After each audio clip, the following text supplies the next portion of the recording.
Well, of course, the Oakland A's have been in constant negotiations with Oakland and Las Vegas on whether or not they will be on the move. Well, earlier today, sports reporter Tina Nguyen caught up with A's president Dave Kaval, and she joins us now live to share more on their progress here in Las Vegas. Tina?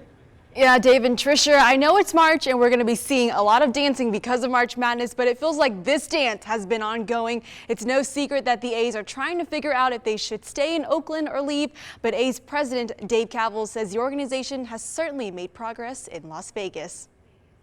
We remain on parallel paths, both in Southern Nevada and Las Vegas, and working on getting to a final site, as well as working with Oakland to see if we can get an approval this summer. As Oakland continues to play hardball with the A's, the door remains open to them relocating to Las Vegas. On Wednesday, the A's were thrown a curveball in Oakland, the Seaport Planning Advisory Committee putting an unexpected halt to their plans in building a new ballpark. That was an unfortunate situation yesterday. The Seaport Planning and Advisory Committee voted no on our project. They decided to choose a parking lot over the ballpark and associated development.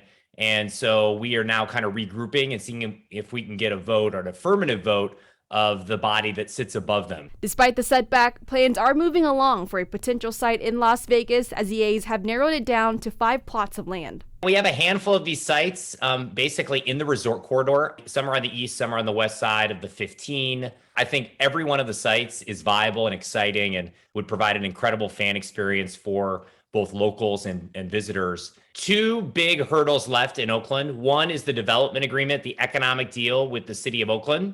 And we're waiting on a lot of documents from the city on that. And secondly is this Bay Conservation and Development Commission approval, the one where we had the setback yesterday. So those are the 2 that are required. You have to get both. You have to run the table or the project will be dead in Oakland.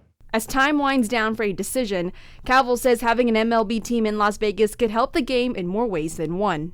I really think for baseball as a whole, a sport that, in many ways needs to reinvent itself and, obtain more fans who are younger, a team in Las Vegas could be kind of a hallmark of that. It would be a lighthouse for ideas and thought leadership and ways to promote the sport and create more excitement.